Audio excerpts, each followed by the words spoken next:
Apôtre Nakat, Nakat, je suis malheureux, mais que pasteur, est-ce que Mbi a rejoint la Bruxelles du 1er au 4 juillet? Bali ko Zélande, que c'est bon. On a trop de ballon à Souka. Est-ce que a rejoint là?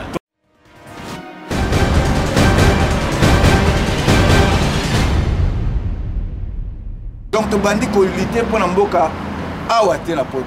Awana poto.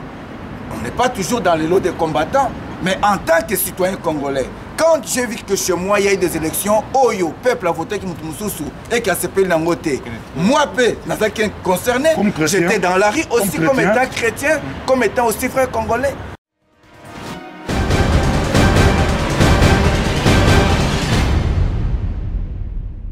Mais invité basé Pelé. Les problèmes sont qui posent un problème peut-être personnel. Namoutou. J'aimerais que beaucoup de Namoutou personnellement bossent sur un aïe. C'est vrai peut-être le coup là, tu es invité qui est à ta programme, la bicho. Après il ne peut que le moins aïe, à sa programme, mais toi empêché pas d'en embêter. À l'oumoto à Rosala.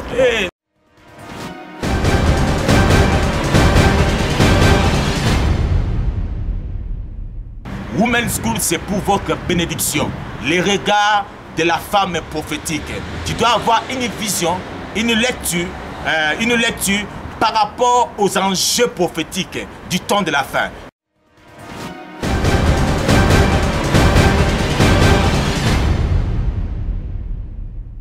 Na respect à bande ko na biso nyo surtout bazali ko bunda pona mboka na respect ya bana na nzambe nyo surtout oyo bazana posa ko yoka mateya bazana posa ko adorer nzambe. Nul n'a le droit d'arrêter l'adoration, ni nous les organisateurs, ni vous qui êtes contre cette manifestation. Voilà pourquoi, sur votre demande, et demande à bande le programme Oyo, de préférer d'un commun accord avec lui-même, Pasteur Moïse Billet, que, en tout cas, Ishizwana, Ishano Peter, à cause de la Suswanate.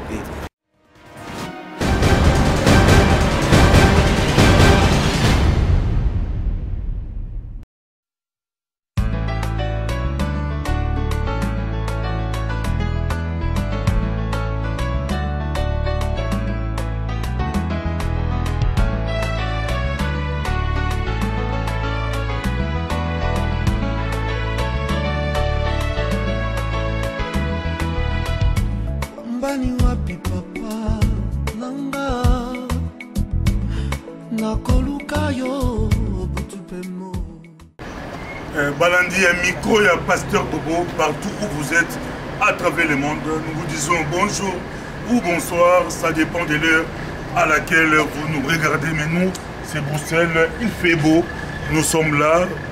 Le Canet Boébi, événement où les Agotoumoussa Bruxelles, les Agotoumoussa Diaspora, Tobaito Lukana, nous Penza, Bandeko, organisé, au pasteur a organisé activité par le pays Moïse Billet à Bruxelles.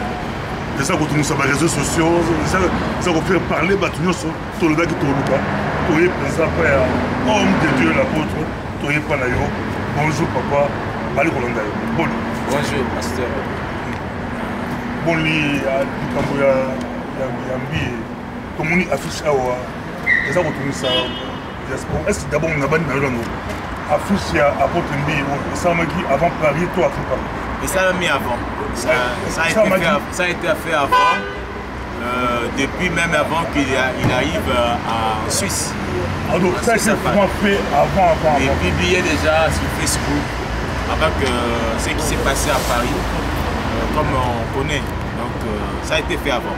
Ça a été fait avant, je crois. Vous avez des précisions, parce que les gens se posaient des questions comment l'apôtre a pu mettre encore Mbi à Bruxelles alors qu'il a vu les événements de Paris. Mais parlons un peu de Bruxelles, Women's School of Ministry. L'événement Mbi, c'est là. Women's School, si je peux répondre, d'abord on est là, je bénis le Seigneur pour cette opportunité. Cette opportunité, c'est l'occasion pour éclairer un peu au peuple de Dieu, Basali Nanzambe, les amis qui aiment la vision de Women's School. C'est que nous voulons donner la précision. Nous sommes à Women's School, bien vision à Women's School, ça date des années déjà. Chaque année, c'est un événement annuel que nous... Donc, et bonne activité chaque année. Chaque année, on a eu ceux qui vont dans les réseaux sociaux, ils savent le programme, on a eu de grands hommes de Dieu qui sont venus d'ailleurs, international. C'est un programme international, international plutôt. Oui, ça dit que Matei Baoutaka de partout. Oui, ça dit que Bananzambe va se réunir pour l'édification. C'est un programme de corps de Christ, c'est un programme où ils ont bassi et en tant qu'être, en tant qu'église, pour nous élever comme le roi des rois, le seigneur des seigneurs. Apôtre, on a une question à l'observer, mais année où tu as appelé Yahweh TV, mais comment qu'est-ce qui s'est passé année où tu as posé problème na makamambi et puis pour ça l'activité chaque année pour ça la conférence chaque année pour bien rabatu et puis tout le monde est en anglais de ça lango batebele bayaka et ça lango ça va Congo international mais comment année où est posé problème na qu'est-ce qui s'est passé? Bon, je pense que ce qui s'est passé à Paris pour éclairer l'opinion, je pense que c'est un problème de pasteur Mbié qui était notre invité dans le programme. C'est qu'on doit préciser, ce n'est pas un problème politique, ce n'est pas un problème... C'est pas Mbié qui a organisé. Au a organisé le programme. En tout cas, les gens, nos bien-aimés, nos frères, doivent suivre, être informés du programme. Le programme nous donne un programme qui a toujours existé. Année Oyo, nous avons dit grâce que nous avons biso Moussa Nzambe, Azala Monko Kat Nabiso, pour n'a pas la liberté Nzambe. Dommage ce qui est passé à Paris. Et on est en train de suivre un peu le vent, suivre encore ici, qui n'a rien à voir avec l'homme de Dieu. C'est un programme qui réunit beaucoup de hommes de Dieu et des servants de Dieu. C'est bien présenté. Donc nous avons la servante de Dieu, Mireille Bassirwa, qui est là, qui n'est même pas une Rwandaise, qu'on les codes rwandaise. Et il y a la servante de Dieu, prophétesse Flavia. Elle a toujours eu l'occasion de venir prester ici en Pucelle. Et c'est une Brésilienne qui vient du Brésil. Et nous avons l'apôtre Jonathan, je suis là. Et il y a l'apôtre Moses qui est de Nigeria, qui vient d'Italie. Il y a le docteur Emmanuel Kama qui est avec nous. Et il y a le pasteur Liliane qui est de la France, qui est de Paris. Il y a Caroline Foy qui est la prophétesse, qui est de Hollande, qui est d'origine sournamienne, qui n'est même pas... C'est un programme, donc si on doit se former, vous devez suivre les événements que nous avons eus avant. Bolanda Bande Konabiso, l'événement où il est cas déjà avant. Vous comprenez que Moussa qui est ma casse. Apôtre, est-ce que Mbié a rejoint la Bruxelles du 1er au 4 juillet? Est-ce que Azala te mais natina totelemi tu es pour le pasteur Moïse Mbiete tu es pour la Nelly Kambuya Women School musala oto salaka ils ont poursuivre l'objectif ya ko promouvoir moisi kotinda ka moisi atelema accompagne que tant aux atanaye tant eux singela atelema pour asala musala accompagne kazana valeur moi si singela à se découvrir mais je vais le dire en passant que les enjeux du temps de la fin Nzamba lingi ko se servir na basi yozo landanga na nzela ya vidéo za moi si attaque église moi si attaque être aussi activité women school les aponayo c'est nous sommes là bel et bien pour éclairer pour permettre de comprendre que musala oza ko pambola batu donc on permettre na Satan d'une manière d'une autre na ben compréhension moko boye aya ko profiter ya moto ko éclairer tu as un problème dans mon côté tu as ko kapé que boye ko talisa batu que sengeli boye ba que programme mesali programme à Women School Ezali. Merci beaucoup Nancy pour le programme Ezali. Vous avez mon côté beaucoup de moi mine à ma gauche. I want to speak with Apostle Moses. Yeah.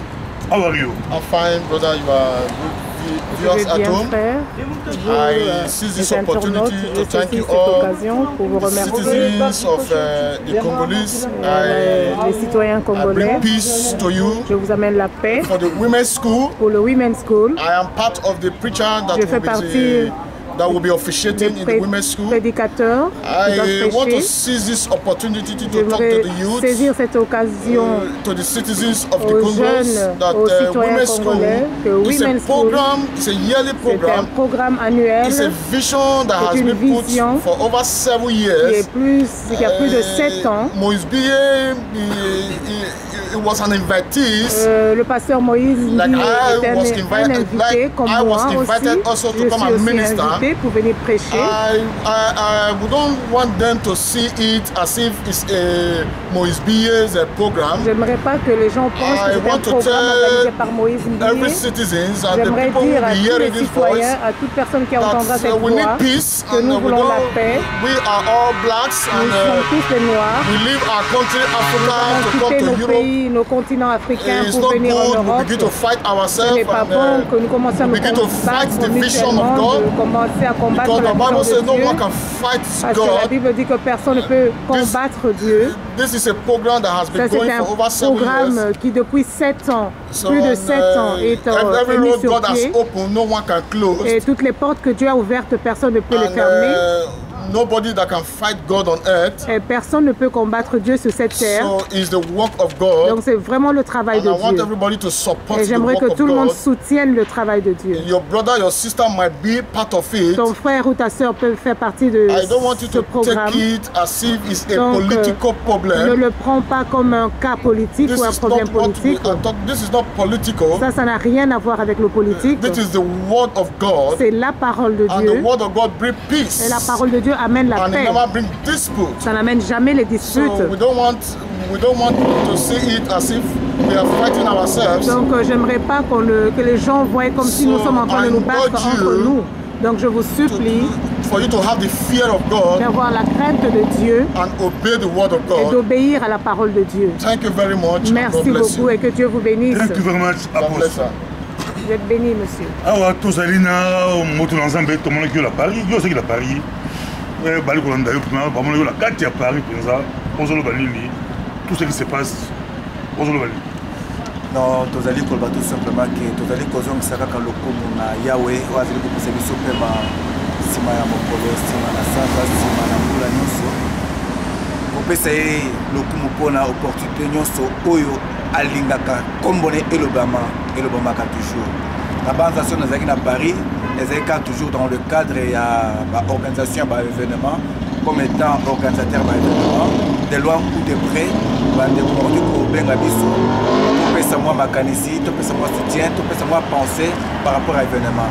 Ça ne date pas d'aujourd'hui, je crois bien c'est presque au-delà de 12 ans d'expérience dans Bamboka. Je crois bien que le premier concert religieux dans Bamboka au Belgique, c'est nous qui l'avons fait.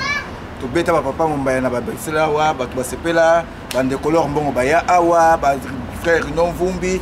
Donc la liste est longue vraiment. Dernièrement, adorons l'Éternel. La liste est tellement longue qu'on ne peut pas commencer à dire comme ça que tout ça la pour quoi que ce soit non.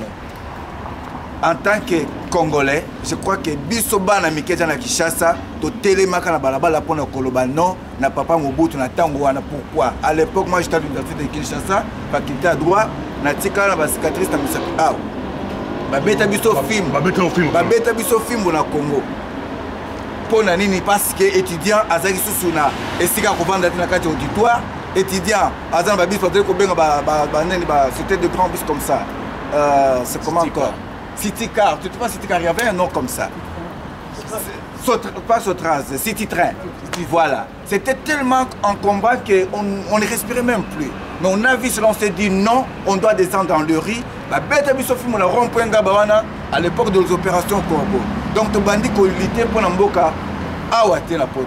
Awana poto. On n'est pas toujours dans les lots des combattants, mais en tant que citoyen congolais, quand j'ai vu que chez moi il y a eu des élections, le peuple a voté qui et qui a CPL Nangote. Moi, concerné, j'étais dans la rue aussi comme étant chrétien, comme étant aussi frère congolais. Nous étions dans la rue ici. On a dit non. C'est pour tout simplement que nous parlons de la démocratie chez nous, mais parfois on n'est pas démocrate. Tous on ne peut pas choisir Tshisekedi, on ne peut pas choisir Kabila, on ne peut pas choisir Mbemba, tout un chacun de nous a son choix. Donc, moi, le choix de dire tout simplement que cause il y a un Zambé, tout le code politique, la bombe, tout le monde un peu moins débat. Et ça, comme politique. Les frères étaient venus pour une conférence. Les frères n'ont pas voulu que la conférence ait lieu. Nous aussi, on a dit au peuple de Dieu, on ne peut pas adorer dans les désordres. C'est un concert. Ce n'était pas un concert, c'était une conférence. On pouvait aussi continuer à adorer, mais on ne pouvait pas continuer aussi longtemps. On pouvait voir aussi nos frères combattants, baza comporter dans la police, dans la sabane, dans la menotte, et ça, ils peuvent me ramasser. On dit que tu vas adorer la fête à désordre. On a dit non, on arrête tout. Parce que on va gagner baza bande konabiso. On va équiper quoi adorer baza bande konabiso. Ainsi, aller konabiso partout. Affaire Moïse Mbiye, ça pose problème à Bruxelles. Est-ce que Moïse Mbiye, à cause de Bruxelles, du 1er au 4, ainsi, il y a Moïse Mbiye à Zolandabiso, est-ce que à ça joue avion ou bien à Bruxelles, tu évites, mais il y a quelqu'un qui répond à Biso. Est-ce que Moïse Mbiye, deux questions là-bas, c'est sur mon coup. Moïse Mbiye à Rosaland du 1er au 4 à la Bruxelles, est-ce que aujourd'hui contact ou est-ce que les autres, vous sont là-bas, combattant pour ce là-bas pour la prendre aujourd'hui. Parce que la ligne locale comme on a succès pour un programme un peu sans dégo ainsi ça m'a banaé comme ça on a aussi ça pour répondre là on a souligné le comment on est dernièrement tout fait qu'il ne connaît pas tout colline na poto wa ndeko Arma tant ndeko Arma kufa kiawa oui biso en tant qu'église en tant qu'organisateur des événements nous avons fait une part des choses. Je m'en souviens bien, à l'époque, tu avais un pasteur Atoms, un pasteur Maison Emmanuel Fondation, Manu Lemos. On a fait une groupe pour nous assister de quoi moi c'est matanga, pour que tu aies des DVD na CD na compte ya église. Pour nous ensemble de konabiso, biso en tant qu'église, tu as consoler pour ça on a droit à consolation. Je crois bien que ma camus tout ça quand la police au côté que le bango va lier public. Mais les gens savent ça que tu connais pas nanda que tu connais pas la radio, tu vois que tu ça ma camus rien que pour nous soutenir libo tawana. Donc balancer basé belé ba ba hotel basé belé pinza ba la posture du 1er au 4 ba événement basé belé ba la posture ba événement. Comment il y a la Bible hein? La Bible est-ce que Moïse Mbiye à Rosaland pour ce du 1er au 4 dans Paris basé attends la Bible. Attends la Bible tu vivais avec ma camus. Basé belé basé. Dango maye komi kontinga la moi. Voilà basé belé ba pour ça ba ya du 1er au 4 ba ya ko komi sanzambe. Ba li ko landa bino est-ce que Moïse Mbiye à Rosaland du 1er au 4 na Bruxelles. La ligne a exhorté bande de cognos voilà na biso, peuple de Dieu, bishop, archbishop, pasteur, docteur, évangéliste, or Moussal Nanzambe, moi Nanzambe, or na biso, l'heure est au temps. Pour na biso ba Nanzambe, ya kola la susupongité, mais ya kola muka. Pour comprendre que Yesu Masiya, azali nanzela, azali kozonga. Jésus-Christ revient bientôt. Ne pas mélanger des choses de la confusion. Pour ça, on a continuer. Programme Ezali Meteni. Pour répondre, pasteur, programme Ezali Meteni. Ce qui concerne le pasteur Moïse Mbiye, Azalate, Azali comme invité dans le lobby Awa. Peut-être qu'on va s'attaquer dans l'invitation. Azalate, parce que m'a invité basé belé. Les problèmes, ceux qui posent un problème peut-être personnel, Namutu. J'aimerais que beaucoup de Namutu personnellement, bossent c'est vrai peut-être le coup là, tu as invité qui est à travers ta programme, la biso. Après, il ne peut pas le moins naïe, à sa programme, mais tu empêches pas d'en embêter. Allons-nous à Rosaland. Eh non. Allons-nous dans le programme. À Rosaland, tu as Kimia, mais le programme est allé maintenir parce qu'aucune loi qui nous interdit de prier. Même le Seigneur lui-même a dit que je bâtirai mon église. Aucune puissance des ténèbres peut prévaloir contre elle. C'est qu'il y a loi de mon côté qu'on peut empêcher, sauf que sur d'autres désordre, nous avons déranger opinion publique. Mais ce qui est que pour élever le combat à Jésus, je ne pense pas que ça ne cause pas de problème. Cela, j'invite tout le monde à répondre massivement à ces programmes. Women's School, c'est pour votre bénédiction. Les regards de la femme prophétique.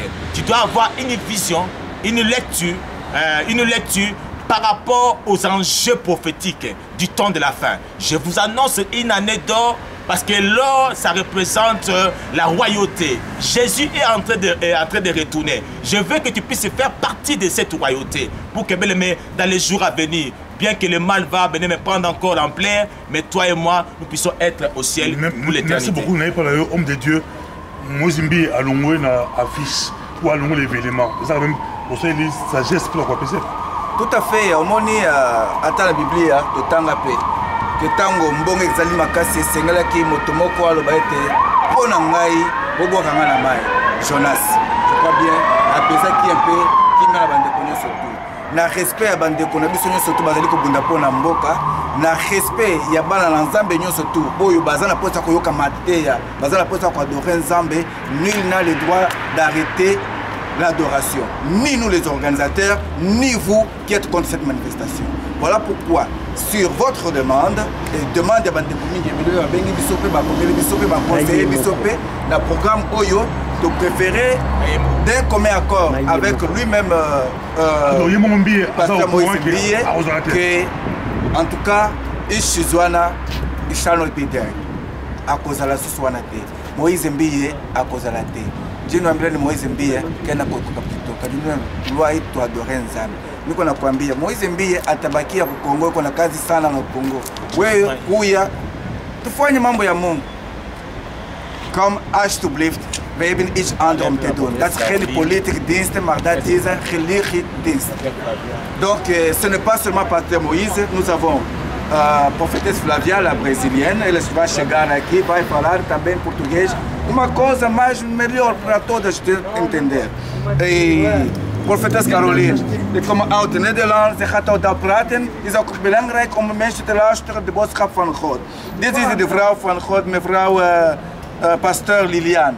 Ze kan ook Frans spreken, is Congolese, is ook belangrijk om comment, ba onyoso oyo bazali bana na mboka. Osikoye bisama sikoyo. Okole biso solobi toza soki ba je ne sais pas soki ba bikoloni soki toza bana mboka bandeko nanga. Toyokani Pasteur Moïse a cause de la société, mais Moussa Nzambe et qu'on continue, il pas union sur la combo de Jésus-Christ. Pasteur Bobo, il y a quelque chose qu'on doit souligner. Au moins, biso bande kona Congo, ezali na ngonga moko époque union sur Nzambe bimisaka mutu moko.